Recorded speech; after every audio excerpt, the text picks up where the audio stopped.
Halo, kembali lagi bersama saya Bonifacius David Hendrawan.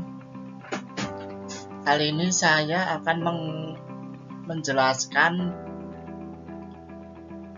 materi tentang cara menghitung gain score dan mengaplikasikannya di UJT untuk menguji gain score dengan SPSS.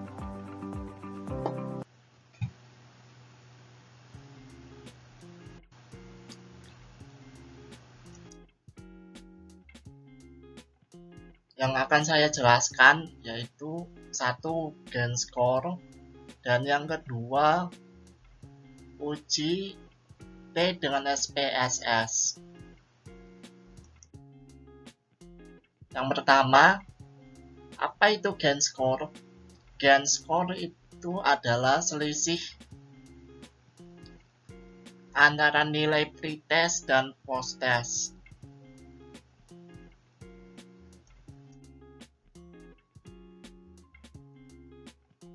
Bagaimana cara mengaplikasikannya?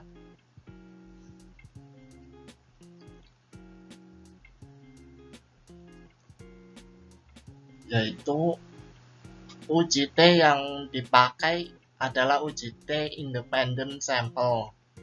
Kenapa? Karena ada dua kelompok yang dibandingkan. Lalu apa saja sih jenis-jenis uji T yang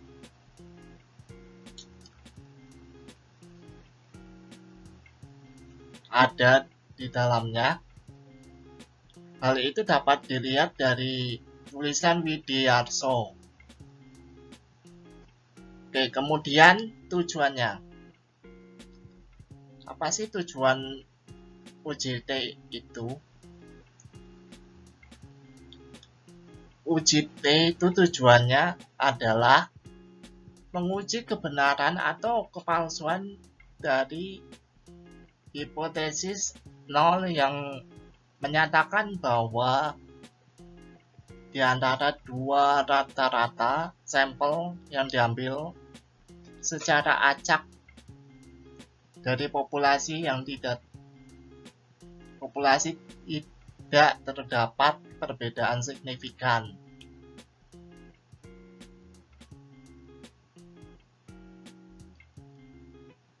Contohnya akan saya jelaskan menggunakan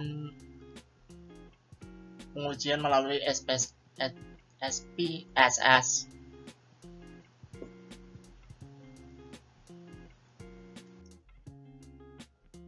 Oke, di sini saya ada contoh kasus dengan judul pengaruh pemanfaatan metode pengajaran belajar kolaboratif dalam pengembangan kemampuan berbahasa Inggris bagi siswa kelas 8 di SMP Y. Lalu pertanyaannya, adakah pengaruh pemanfaatan metode pengajaran belajar kolaboratif dalam mengembangkan kemampuan bahasa Inggris siswa kelas 8 di SMP itu? Hipotesisnya, pemanfaatan metode pengajaran belajar kolaboratif meningkatkan kemampuan bahasa Inggris siswa kelas 8 di SMP Y. Lanjut. Oke, di sini saya ada sebuah tabel yang berisi tentang data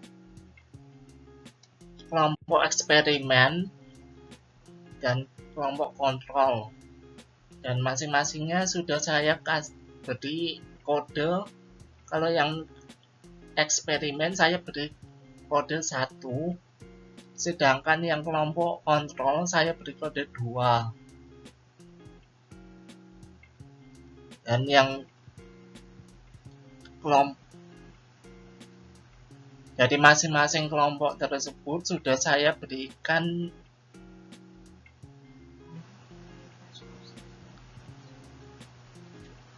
data pretest dan posttest dan gain score.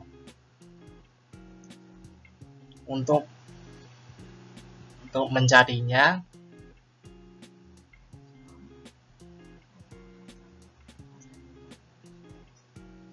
saya akan praktekkan melalui SPSS. Ini saya sudah buka aplikasi SPSS-nya. Menurut penjelasan melalui PPT itu, cara mengoperasikannya itu pertama buka Excel,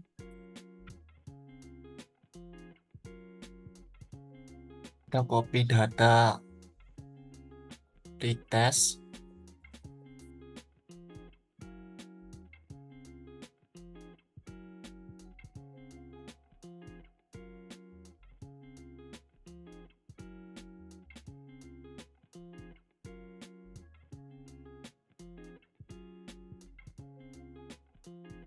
semuanya,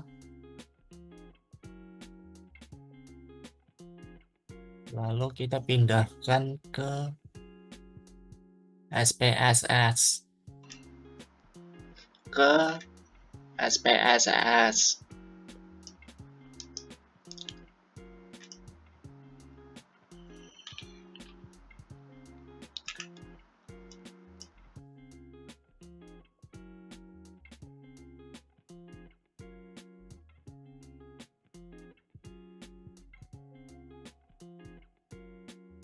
Untuk kelompok kontrol juga sama, kita pindahkan semua, kita copy semua datanya, copy lalu kita pindahkan ke SPSS. Copy,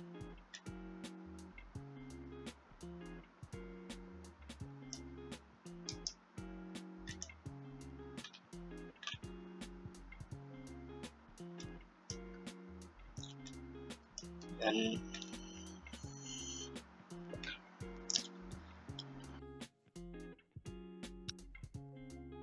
juga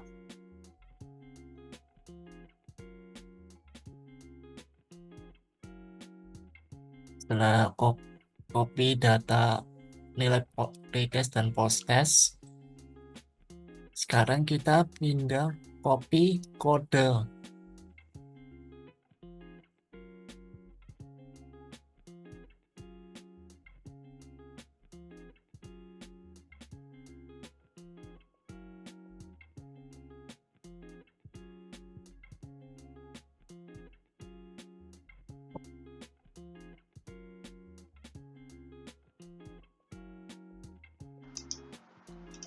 Saya copy juga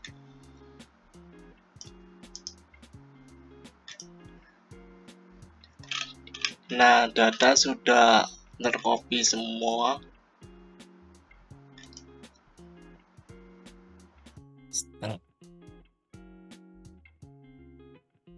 Kita sudah mengopi semua kode dari Excel. Sekarang kita buka SPSS-nya.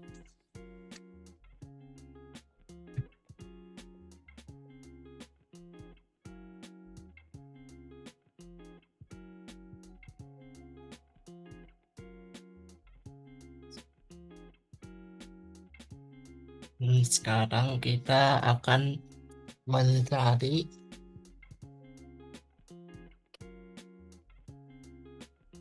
gain score. Caranya itu pencet transform, compute variable,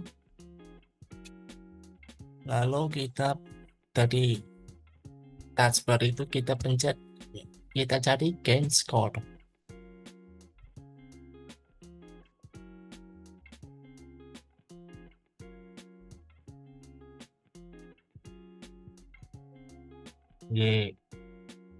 task bar. Nah, mari kita cari post test dikurangi pretest,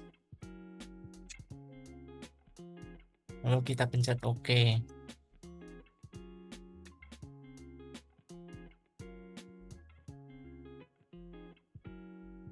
Nah, kita sudah mendapatkan nilai gain score-nya.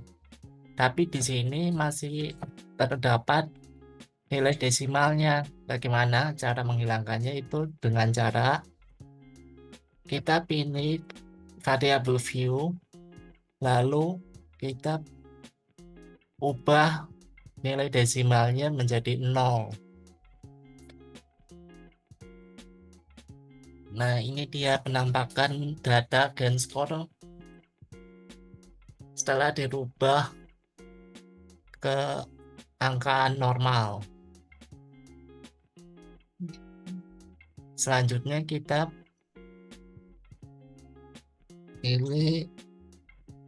akan melakukan uji T dengan program SPSS-nya. Caranya kita pencet analyze, lalu compare mean, kemudian kita pilih independent sample t-test. Gain score kita pindah ke t-test variable.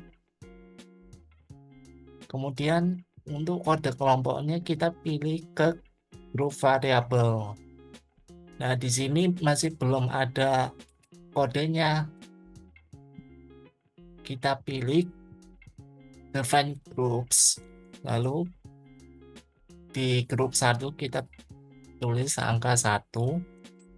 Untuk grupnya kita pilih 2, lalu pencet continue, kemudian kita pilih OK. Keluar data seperti ini. Saya akan menjelaskannya melalui PPT.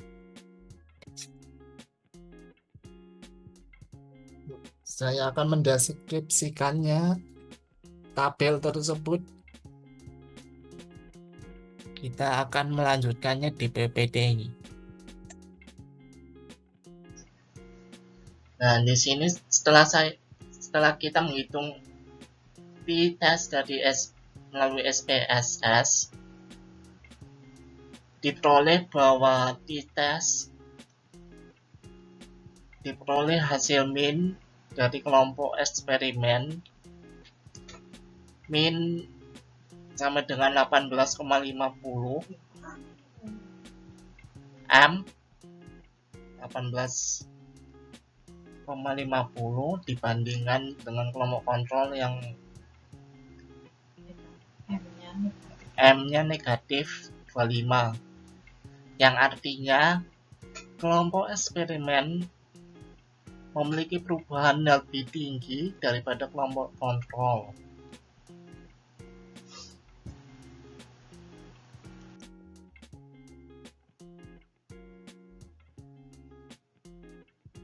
Di sini juga terdapat tabel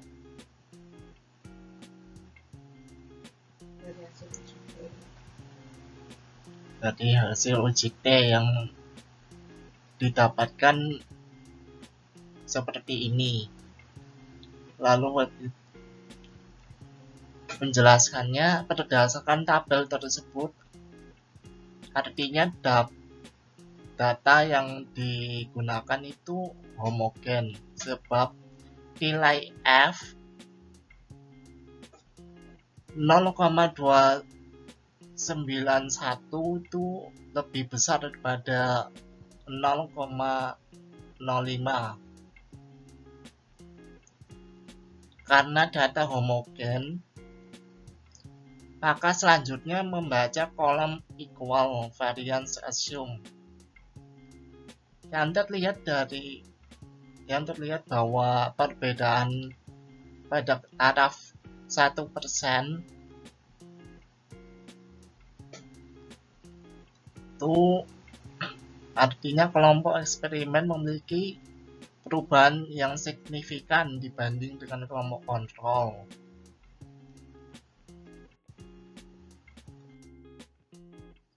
Lalu kesimpulannya, berdasarkan uji T dari gain score, data pretest dan posttest kelompok, eksperimen dan kontrol, pemanfaatan metode pengajaran belajar kolaboratif itu terbukti dapat meningkatkan kemampuan belajar siswa kelas 8 di SMPG.